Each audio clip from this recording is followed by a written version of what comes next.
आगे की पढ़ाई के लिए पादरी जैक्विन पेलेवी ने पेरिस के अंध विद्यालय में लुई का दाखिला करवा दिया।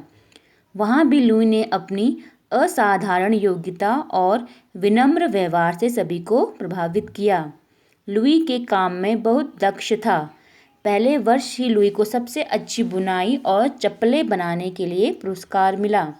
शाम को लुई वहाँ संगीत सीखता था। उसने अनेक वाद्य यंत्र बजाने सीख लिए, किंतु सबसे अधिक आनंद उसे पियानो बजाने में आता था। लुई अपने नए स्कूल में खुश था।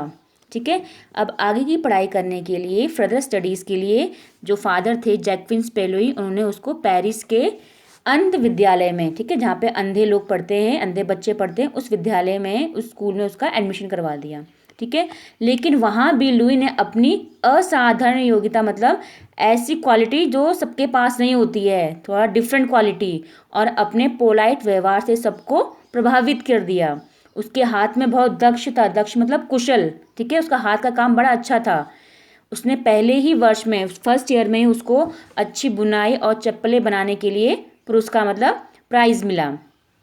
और शाम को लुई वहाँ पे क्या सीखता था? संगीत, म्यूजिक सीखता था। ठीक है, तो उसने बहुत सारे वाद्य यंत्र मतलब ऐसे यंत्र, ऐसे इंस्ट्रूमेंट जो हम हाथों से बजाते हैं, ठीक है, जैसे गिटार, पियानो, सितार। ठीक है, लेकिन उसको सबसे ज़्यादा खुशी किस में होती थी? पियानो बजाने में। ठीक है, लुई अपने नए स्कूल में बहुत हैप्पी, बहुत खुश था। किंतु एक बात लुई को बहुत खटकती थी।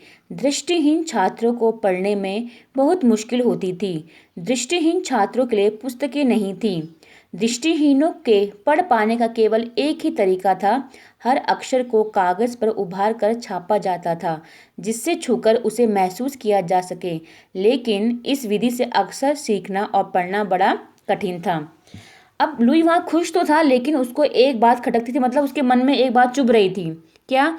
कि दृष्टिहीन मतलब जो अंधे बच्चे हैं, उनको पढ़ने में बड़ी प्रॉब्लम होती है, बड़ी मुश्किल होती है, क्योंकि उनके पास बुक्स नहीं है। ठीक है ना, और दृष्टिहीनों के पढ़ने का केवल एक ही तरीका था। क्या तरीका था उस टाइम पे? कि हर एक अक्षर को एक कागज पर उभारा जाता था। उभारना मतलब कि उसको ऊपर की तरफ थोड़ा इम्बॉस कर देना। ठीक है ना, जिससे छू करके वे लोग पढ़ते थे। लेकिन अगर समझ लो एक कागज में, एक पेपर में एक ही अक्षर रहेगा, तो उनको कितना टाइम लगता होगा ना पढ़ने में। तो उसको लगा कि ये पढ़ना बड़ा मुश्किल है, बड़ा कठिन है करके उसे ये लगा। लुई ने इस समस्या को दूर करने का निश्चय कर लिया। तभी 1821 में चार्ल्स बारबियर नामक फ्रांसीसी सज्जन अंध विद्यालय में आए। उन्होंने सैनिकों के लिए रात के अंधेरे में संदेश पढ़ने के लिए एक लिपि तैयार की थी। उन्होंने अपनी लिपि का प्रदर्शन किया। इस लिपि में मोटे कागज पर कुछ रेखाओं और बिंदुओं को उभारा जाता था, जिससे सैनिक रात के अंधेरे में स्पर्श से संदेश पढ़ लेते थे। लुई को अपनी मंजिल दिखाई देने लगी। अब लुई ने सोचा मैं इस प्रॉब्लम को भी मैं सॉल्व करूंगा। तो तभी बोला 1821 में उनके विद्यालय में कौन आए? Charles Barbier. ठीक है, उन्होंने क्या किया था? उन्होंने सैनिकों के लिए, सोल्जर्स के लिए रात को अंधेरे में पढ़ने के लिए एक लिपि, लिपि मतलब पता है ना, आपने ग्रामर में पढ़ा था किसी भी चीज़ को लिखने का तरीका, तो उन्होंने एक लिपि तैयार की थी। तो उन्होंने वहाँ पे उन्होंने उन अंधे बच्चों को अपनी लिपि के बारे में बताया, प्रदर्शन मतलब डिमॉन्स्ट्रेट किया।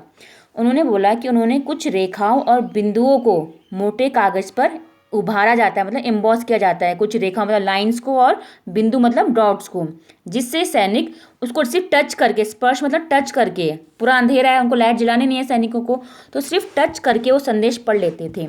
अब लुई के दिमाग में भी ये सोच के आइडिया आया, उसको अपनी मंजिल दिखाई देने लगी, मतलब उसको दिमाग में आइडिया आ गया कि वो कैसे अंधे बच्चों के लिए कुछ पुस्तक, कुछ लिपि तैयार कर सकता है। लुई जी जान से एक नई लिपि बनाने में जुट गया। लुई ने मोटे कागज पर 6 बिंदुओं का एक नमूना पेंसिल से बनाया, बिल्कुल उसी तरह जैसे लूडो के पासे की सतह पर होता है। फिर उसने बिंदुओं को उभार कर वर्णमाला के प्रत्येक अक्षर का नमूना तैयार कर लिया। यह तरीका एकदम सरल था।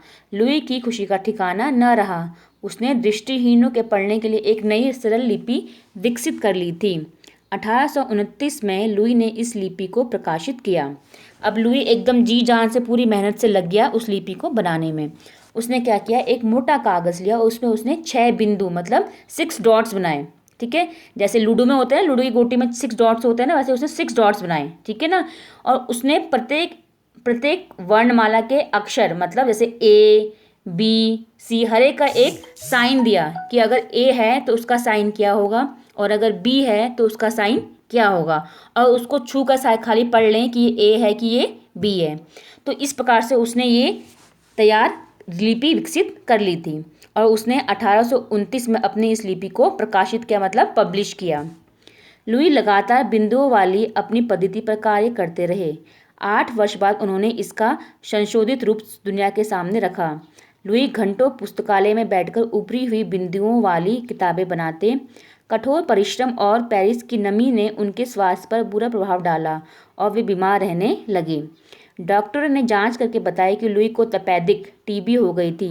उन दिनों इस बीमारी का कोई इलाज ना था। अब क्या हुआ, उसने उसने वो लिपि पब्लिश तो कर ली, लेकिन उस पर लगातार काम करता रहा कि उसको मैं कैसे और इम्प्रूव करूँ। ठीक है, संशोधित मतलब होता है कुछ किसी चीज़ को और इम्प्रूव करना।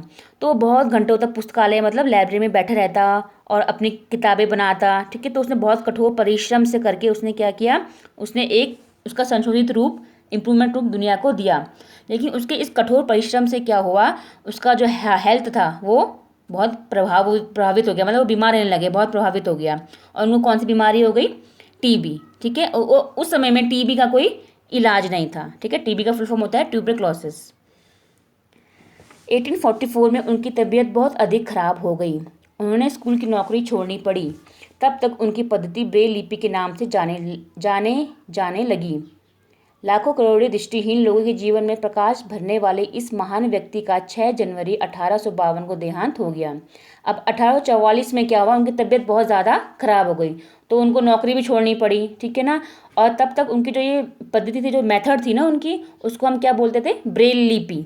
ठीक है, तो जिससे क्या हो गया, जितने भी लाखों करोड़ों दृष्टिहीन लोग थे उनके जीवन में प्रकाश भर गया, एक लाइट आई कि वो लोग अब पढ़ सकते थे। ठीक है ना, तो इन महान व्यक्ति का मृत्यु कब हुई, 6 जनवरी 1852 को। धीरे धीरे उनकी पद्धति का सारे संसार में प्रसार हो गया। प्रसार मतलब फैल गई, उनकी जो पद्धति थी, उनकी जो मेथड थी ब्रेल लिपि, वो पूरी दुनिया में फैल गई। उनकी मृत्यु के 6 वर्ष बाद अमेरिका में पहली बार दृष्टिहीनों के स्कूल में ब्रेल लिपि में लिखी गई पुस्तकों का प्रयोग हुआ। जब उनकी मृत्यु हुई उसके 6 साल बाद अमेरिका में फर्स्ट टाइम जो ब्लाइंड स्कूल होते हैं उसमें ब्रेल लिपि की बुक्स का यूज़ हुआ। आज दृष्टिहीनता और ब्रेल एक दूसरे के पर्याय बन चुके हैं। संसार का हर दृष्टिहीन ब्रेल लिपि का आविष्कार करने वाले लुई ब्रेल को अपना मसीहा मानता है। आज बोला है दृष्टिहीनता मतलब जो अंधे लोग हैं, और जो ब्रेल लिपि है ये एक दूसरे के पर्याय बन चुके हैं, मतलब जो अंधा होगा वो पढ़ सकता है किसकी हेल्प से, ब्रेल लिपि के हेल्प से। ठीक है, तो जितने भी दृष्टिहीन लोग हैं ना, जितने भी अंधे लोग हैं संसार के, वो सब लुई ब्रेल को अपना मसीहा, अपना भगवान मानते हैं, क्योंकि उन्हीं की बनाई हुई इस पुस्तक के कारण, इस लिपि के कारण वो अब पढ़ सकते हैं। ठीक है ना, तो इस कहानी से हमें क्या समझ में आया कि जिस प्रकार से लुई ने अपनी मेहनत से उसने अपने जीवन को तो एक नया प्रकाश दिया ही दिया, एक नई राह दी ही दी, उस दूसरों के लिए भी वो प्रेरणा बना। जबकि उसके जीवन में कितनी मुश्किल, कितनी कठिनाई आई ना, उसकी एक आंख मतलब चले गई है ना, दोनों आंखें क्या हो गई, चले गई, लेकिन तब भी उसने हार नहीं मानी। तो इसी प्रकार हमें भी अपने जीवन में हार नहीं माननी चाहिए और हमेशा मुश्किलों का सामना करते हुए हमें सफलता प्राप्त करनी चाहिए। ठीक है।